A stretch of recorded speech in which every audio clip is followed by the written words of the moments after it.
Hey everyone, this is Athletes and Antiquities. In today's video, I'm going to be showing off all of the non-card things I collect, from rare books to sealed video games to newspapers to magazines. Whatever it's going to be, I'm going to show it off today.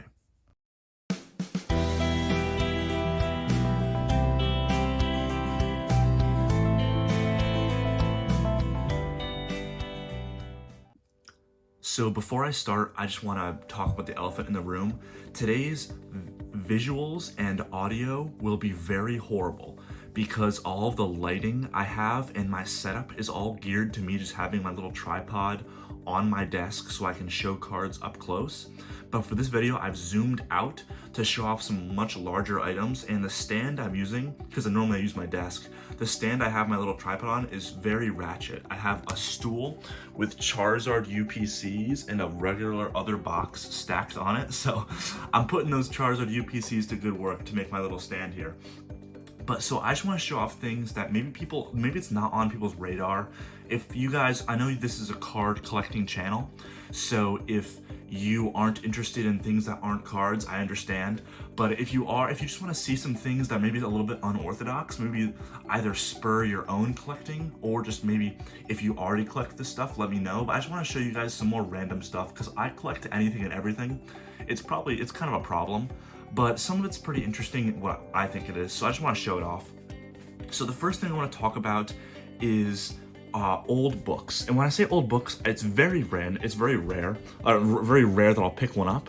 So this, you see, sorry, I'm like reaching around my phone here. It's kind of awkward. So, and you can see the horrible lighting, so I had to back it all off. So sorry about the shadows, but this is an old Flying Dutchman book from the early 1900s. This is what was the inspiration for the Pirates of the Caribbean novel, cinema, or the character in Pirates of the Caribbean that was the Flying Dutchman. Yeah, 1939 here. So a very old book. It's based on an old legend. So this isn't like the first idea of the Flying Dutchman, but it's one of the first novelizations of it. So I picked that up at a flea market for very cheaply. It wasn't even on my radar. I just thought it was really cool. Another thing I collect, and again, when I say I collect it, I have one, but I think I might increase it later on, is Halo Reach. I have a sealed Halo Reach Xbox 360 first print, just because I'm not really into sealed video games very heavily, but Halo Reach was my favorite game growing up outside of Pokemon games, so I wanted to get something to show that off. So I have a very clean sealed Halo Reach copy. Probably not super valuable, but I don't know, I think it's interesting.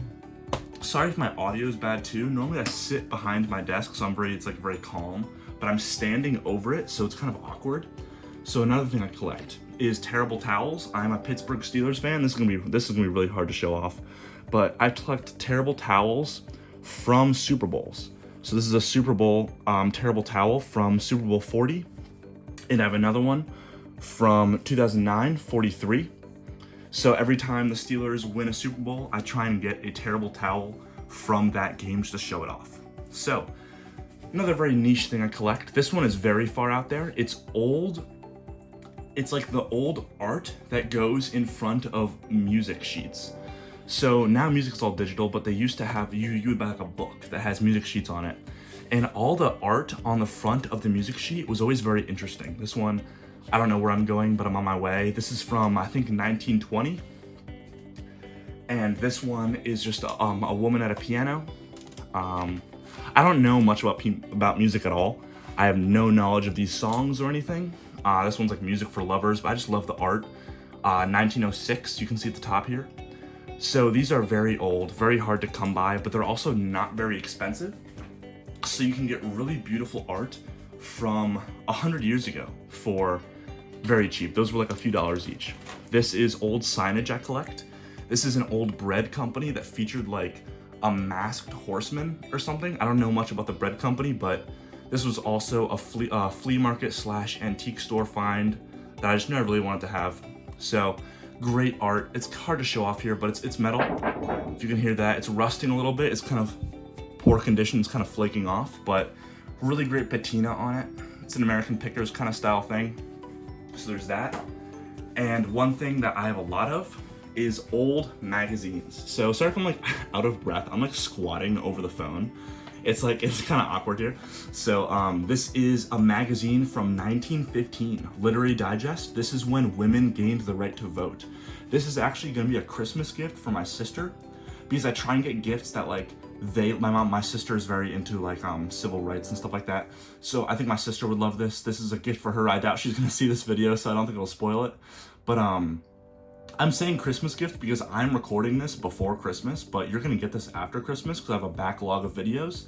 So you're gonna be like, why is he getting a Christmas gift in the middle of January? But this is mid-December. So yep, 1915, women gaining the right to vote. This is like a poll that was done about Americans at the time. Very fascinating to read through about like what people thought of that very monumental change in American culture. This is another, sorry, I'm like actually out of breath. Like I'm just holding a squat back here. So I'm sure the audio is atrocious, so I apologize. But this is a World War I Literary Digest magazine talking about Germany's like reach across the world. 1934, did I say 1914? Sorry, it's 1934, August 4th, 1934. Very old magazine, but it's a beautiful copy. I love the art of that like warrior reaching across the globe. It just speaks volumes to like the impending doom of World War II at the time. So I'm gonna stand up a little bit, get my workout in for today. Just holding the squat. This is a Sports Illustrated magazine from when the U.S. beat the Soviets in the Miracle on Ice. So this is from 1980, peak of the Cold War, and this game was probably the most important sporting event in human history because it went farther than sporting itself. This was like a world event. This wasn't just a sporting event. This was a dichotomy against the Cold War itself. Us beating the stacked Soviet team with a bunch of college kids. It was a phenomenal story. If you're not familiar with The Miracle on Ice, the movie Miracle is great to show it off, or just any sort of documentary about it. This is an old Sports Illustrated magazine from 1964, featuring a fight from the 1920s, I believe, about this one guy. It was called the bloodiest boxing match in history, and this Sports Illustrated magazine just goes into explain why. It was just a gruesome to read about. So very interesting read there. This is a Sports Illustrated magazine of Michael Jordan. This is one of his first, I don't know if it's one of his first actually, because 89, he was drafted in 84, but just a great Michael Jordan magazine cover. So I love the original, like the OG Sports Illustrated. I'm gonna try and sit down behind the phone because this is really uncomfortable. So let's see. Okay, so I'm starting to frame some magazines. All my really special magazines, I'm trying to frame and put on my wall. I'm gonna have like a wall of like vintage magazines, vintage advertisements. I think it'll look really cool when it's completed. I only have 3 so far. Then I have that one magazine back, or so that one newspaper back there. But Man on the Moon, exactly what it sounds like. This is the Time magazine from 1969, when we landed on the moon. One of the most important events in US history, in world history as a whole. Just a phenomenal technological and human feat that was captured in this magazine. There's a little damage because of like the old like label that was on it, so that's unfortunate, but it's still a great copy, great colors. It's in fairly good condition for being from 1969, so I'm not complaining. I just love owning this kind of stuff because it feels like I'm preserving history. So I love collecting, obviously, Pokemon and sports because I'm passionate about those, but I love history as a whole. So being able to own a piece of history just feels so special to me. Like a newspaper from World War II or a magazine from the moon landing. It just feels like I'm connected to that event in a very unique way. This is a 1935 Literary Digest magazine featuring Babe Ruth. Babe Ruth cards from 1935 sell for tens of thousands of dollars, but you can get a vintage magazine from the same time period for $80. This cost me $80, and I think for what you're getting, it's such a steal. You're getting as much value in this as an actual Babe Ruth card, but this you can open it and you can flip through the pages. I did that before I framed it. I read through it. It's just fascinating to read through, to see what people are saying at the time about whatever event it is. If you're reading in history class in high school or middle school or college about whatever it is, the JFK assassination. You're reading about it from a modern perspective looking back. But when you're reading a magazine, like a Time magazine from the day after JFK was shot, you're reading what the emotions of the nation were at that moment, which I think is really, it's really special. Like with that Women Getting the Right to Vote magazine, I put it down, so I'm not gonna grab it again. But with the magazine of women getting the right to vote, you can read about women's suffrage now or whatever, but to read about what did people think about that when it was happening, it's just night and day. It gives you a much bigger appreciation of history as a whole.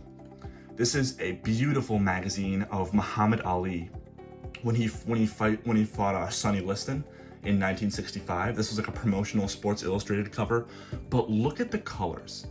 This was preserved so well. It looks like I bought this yesterday, but the colors are so vibrant. It's phenomenally kept. This is the first magazine I wanted to frame, and that's what started my framing of other magazines. Eventually they'll all be framed. And one of the other things I wanted to show off, this is very large. I have one thing after this too, but old newspapers. I have a few that are all folded up that I don't have here immediately. They're at my parents' house back home, not where I live currently, but this one, Allies at War with Germany. This is a great newspaper of when we declared war after Germany invaded the Rhineland.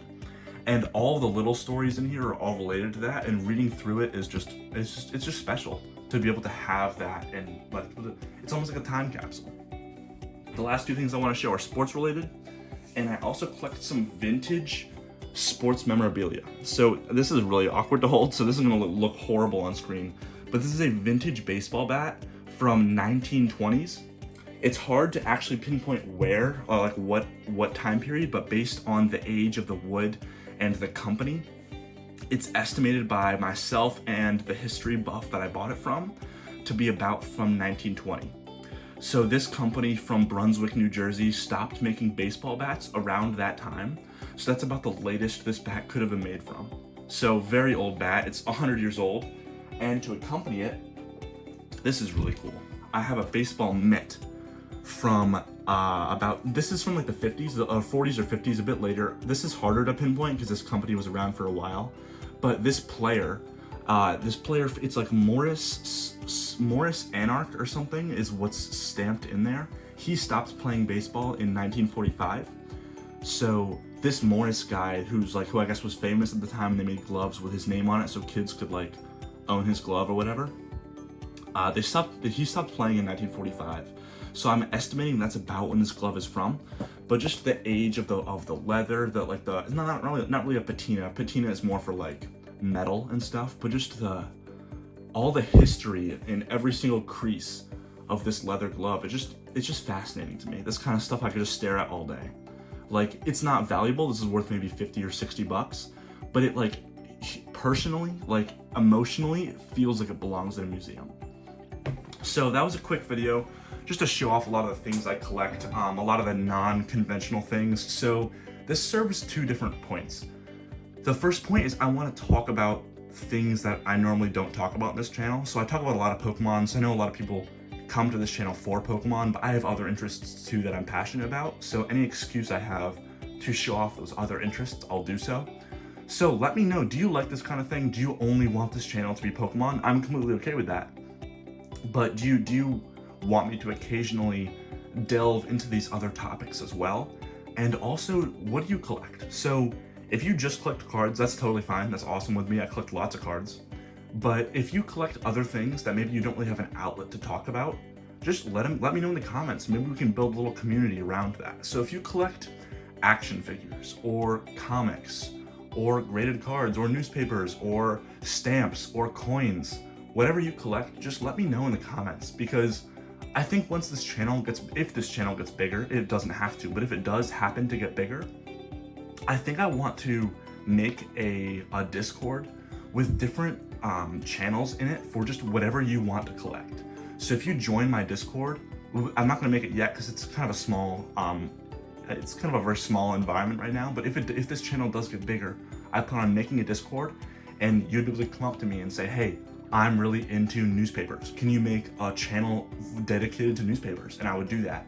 And anybody that wants to hop in that channel and just read about what people are talking about for whatever niche, I don't care what it is, whether you want to talk about action figures or old movie posters or whatever it may be, just vintage clothing, whatever you collect.